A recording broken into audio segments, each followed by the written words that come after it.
అపురూపమైనది ఆడజన్మ, సృష్టికి మూలం ఆడది, అమ్మలేకపోతే ప్రపంచం లేదు. ఇలాంటి సినిమా డైలాగ్స్ చాలానే విన్నాం, చూసాం, చెప్పుకున్నాం. రాబోయే రోజుల్లో ఈ డైలాగ్స్ అన్నింటినీ మార్చలేము. నవమాసాలు మోయడానికి ఇకపై స్త్రీ అవసరం ఉండకపోవచ్చు.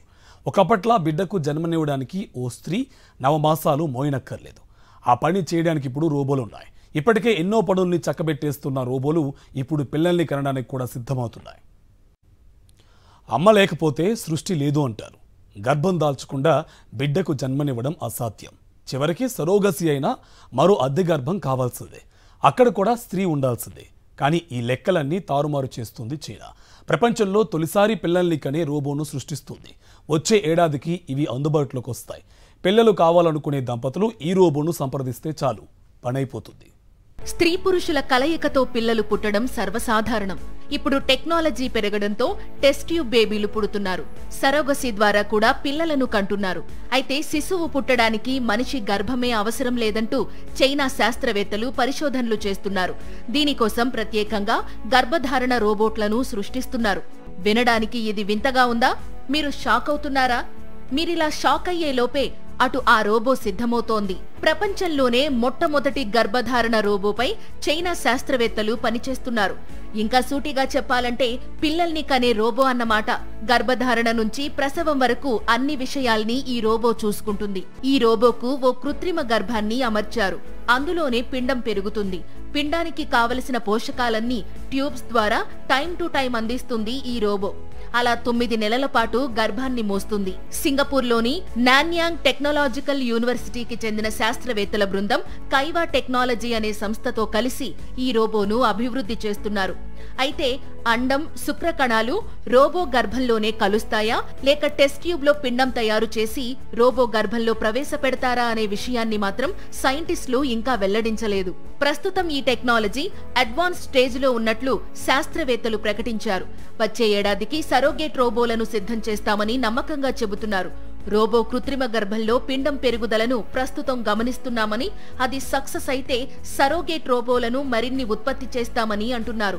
సంతానం లేని జంటలకు, పెళ్లి చేసుకున్నప్పటికీ గర్భం దాల్చడం ఇష్టం లేని మహిళలకు ఈ టెక్నాలజీ ఎంతగానో ఉపయోగపడుతుందని చెబుతున్నారు. చైనా సైంటిస్టులు చాలా పెద్ద ఆవిష్కరణ చేస్తున్నారు. ఇంతవరకు ఓకే. అసలు ఈ ప్రాజెక్టు ప్రారంభించాల్సిన అవసరం వాళ్ళకేమొచ్చింది? ఇప్పటికే చైనాలో కావాల్సినంత జనాభా ఉంది. ప్రతిరోజు పిల్లలు పుడుతూనే ఉన్నారు. మరి ఇప్పుడు ఈ రోబోలు ఎందుకు? ఒకవేళ ఈ రోబోను వాడుకోవాలంటే ఎంత ఖర్చు చేయాల్సి వస్తుంది? చైనా సైంటిస్టులు ఊరికే ఈ ఆవిష్కరణ చేయడం లేదు. ఇలా కృత్రిమ గర్భంతో రోబోలను తయారు చేయడం వెనుక చాలా పెద్ద కారణం ఉంది. చైనాలో ఇన్ఫెర్టిలిటీ వేగంగా పెరుగుతోంది. 2007లో దేశంలో 12% కంటే ఎక్కువ మంది దంపతుల్ని ఇది ప్రభావితం చేసింది. భార్య లేదా భర్తలో ఎవరో ఒకరు ఈ సమస్యతో బాధపడ్డారు. 2020 నాటికి ఇది 18% పెరిగింది. లక్షలాది మంది దంపతులు పిల్లల కోసం పరితపిస్తున్నారు. హాస్పిటల్స్ చుట్టూ తిరుగుతూ లక్షల రూపాయలు ఖర్చు చేస్తున్నారు. అయినప్పటికీ ఫలితాలు అంతంత మాత్రంగానే ఉన్నాయి. అందుకే శాస్త్రవేత్తలు గర్భాన్ని మోసే రోబోలను కనిపెట్టాలని నిర్ణయించుకున్నారు. అనుకున్నదే తడవుగా గమ్జోవ్ సిటీలోని కైవా టెక్నాలజీస్ కంపెనీ ల్యాబ్లో ప్రయోగాలు మొదలయ్యాయి. ముందుగా గర్భసంచిపై ఫోకస్ పెట్టారు. దీన్ని తయారు చేయడానికి ఎక్కువ టైం పట్టలేదు. ఎందుకంటే కృత్రిమ గర్భసంచిని 2017లోనే అమెరికా శాస్త్రవేత్తలు తయారు చేశారు. దీనికి బయోబ్యాగ్ అని పేరు కూడా పెట్టారు. దీన్ని చైనా శాస్త్రవేత్తలు మరింత ఆధునీకరించారు. గర్భసంచిలోని పిండానికి అవసరమైన అమ్నియోటిక్ ద్రవం, పోషకాలు, ఆక్సిజన్ బొడ్డుతాడు ద్వారా సరఫరా అవుతాయి.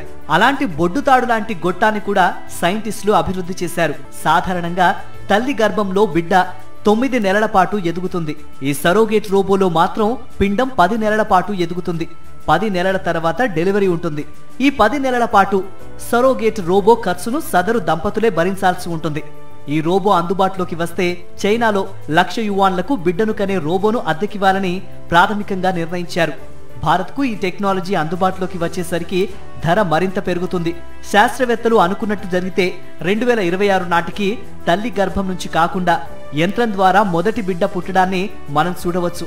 కన్నపేగుకు ప్రత్యామ్నాయం సాధ్యమా? నిజంగా అలా పుట్టిన బిడ్డపై తల్లికి ప్రేమ ఉంటుందా?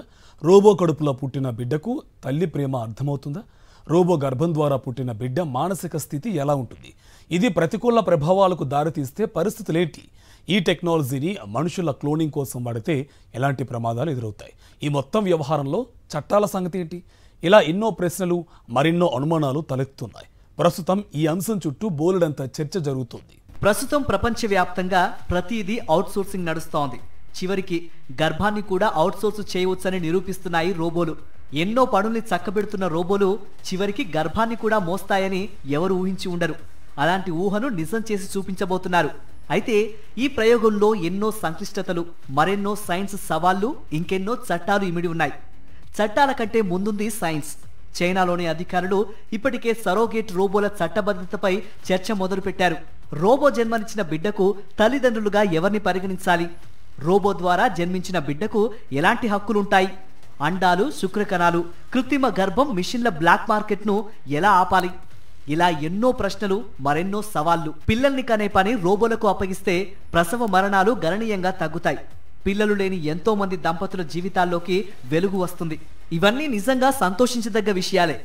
కానీ అదే టైంలో సరోగేట్ రోబోలతో సవాళ్లు, ప్రమాదాలు కూడా అదే స్థాయిలో కనిపిస్తున్నాయి. ప్రసవాన్ని కూడా వ్యాపారంగా మార్చేస్తున్నామా? మానవ సంబంధాలు మరింత క్షీణించబోతున్నాయా? పునరుత్పత్తిని ప్రజల నుంచి యంత్రాలకు మార్చడం ఎంతవరకు సమంజసం? ఈ ప్రశ్నలన్నింటికీ సమాధానాలు తెలియాలి. బొడ్డుతాడు లాంటి గొట్టం ద్వారా కృత్రిమ గర్భంలోని పిండానికి ఆమ్లాలు, పోషకాలు అందిస్తామని వైద్యులు చెబుతున్నారు. దీన్ని అమెరికా సైంటిస్టులు ఇప్పటికే ఖండిస్తున్నారు. ఇలా బయట నుంచి పిండానికి పోషకాల్ని అందించడం వల్ల పుట్టే పిల్లల్లో మానసిక సమస్యలు తలెత్తుతాయని చెబుతున్నారు.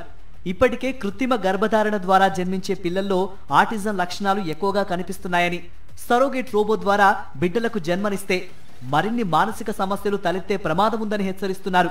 ఇక బిడ్డకు జన్మనిచ్చే అంశంలో తల్లి పాత్రను తగ్గించడం నైతిక ఆందోళనల్ని కూడా లేవనెత్తుతోంది. నవమాసాలు మోసి జన్మనిచ్చిన బిడ్డపై చూపించినంత ప్రేమను రోబోకి పుట్టి డోర్ డెలివరీ ద్వారా అందుకున్న బిడ్డపై చూపించలేవనే చర్చ కూడా మొదలైంది.